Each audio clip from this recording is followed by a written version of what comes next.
Selamat datang dalam video mini project ini.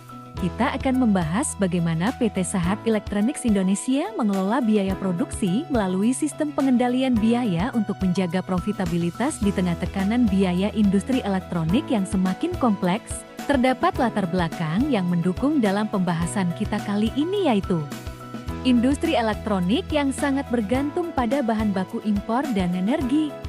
Menurut data EPAC 2015, sekitar 78–85 biaya input industri elektronik berasal dari bahan baku dan 14,8% berasal dari energi.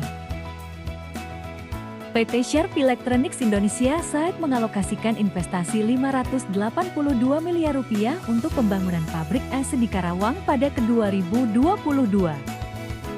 Tantangan muncul akibat fluktuasi nilai tukar, kenaikan harga komponen, dan biaya listrik yang meningkat. Fakta ini menunjukkan bahwa pengendalian biaya sangat penting bagi Sahat Indonesia, sebab sedikit saja kenaikan harga bahan baku atau energi bisa berdampak besar terhadap profitabilitas. Kemudian, terdapat 3 tujuan mini project, yaitu: pertama, menganalisis penerapan pengendalian biaya produksi melalui analisis varian biaya. Kedua, menemukan faktor penyebab selisih antara anggaran dan realisasi biaya produksi. Ketiga, memberikan rekomendasi strategis untuk meningkatkan efisiensi dan daya saing perusahaan. Tujuan utama proyek ini adalah memberikan gambaran manajerial tentang bagaimana Sharp bisa menjaga efisiensi tanpa mengorbankan kualitas produk. Pendekatan yang digunakan adalah analisis varian biaya cost variance analysis dan analisis manajerial kualitatif. Dengan sumber data dari laporan industri elektronik nasional, data publik Sharp Corporation, serta estimasi terkalibrasi berdasarkan struktur biaya manufaktur elektronik di Indonesia. Kami menggunakan pendekatan kuantitatif untuk menganalisis selisih biaya bahan baku, tenaga kerja, dan overhead pabrik, serta pendekatan manajerial untuk memahami penyebab dan dampaknya terhadap profitabilitas.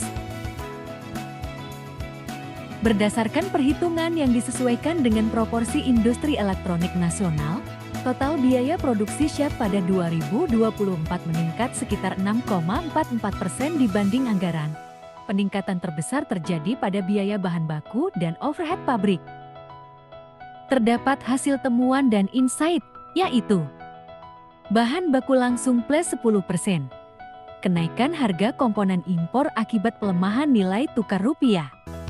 Tenaga kerja langsung minus 7,14%. Efisiensi berhasil lewat sistem lean manufacturing dan pelatihan produktivitas.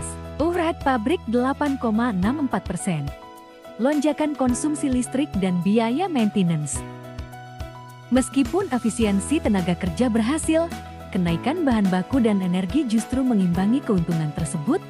Ini menandakan perlunya pengendalian lebih ketat pada aspek pasokan dan energi. Selanjutnya adalah interpretasi manajerial, yaitu struktur biaya site mengikuti pola industri elektronik. Bahan baku dan energi menyumbang lebih besar dari 90% biaya produksi. Efisiensi tenaga kerja efektif, namun belum cukup menahan lonjakan harga bahan baku dan listrik. Kenaikan total biaya produksi 6,44% berpotensi menekan margin laba bersih. Bagi manajemen Saat, hal ini berarti pengendalian biaya tidak bisa hanya fokus pada efisiensi tenaga kerja, tetapi juga harus mencakup manajemen rantai pasok dan kebijakan energi. Kesimpulannya, Saat telah menunjukkan langkah positif melalui peningkatan efisiensi kerja, namun perlu strategi lanjutan agar kenaikan biaya bahan baku dan overhead tidak menekan keuntungan. Kemudian terdapat rekomendasi.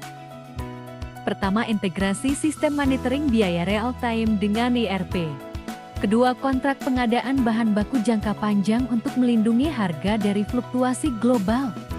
Ketiga, program efisiensi energi dan perawatan mesin terjadwal.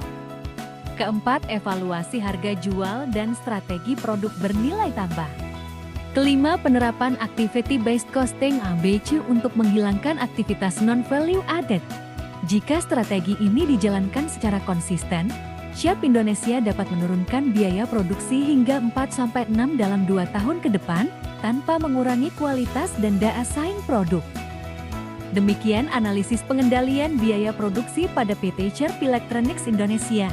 Semoga hasil ini dapat menjadi inspirasi penerapan akuntansi manajemen yang lebih efektif di perusahaan manufaktur lainnya.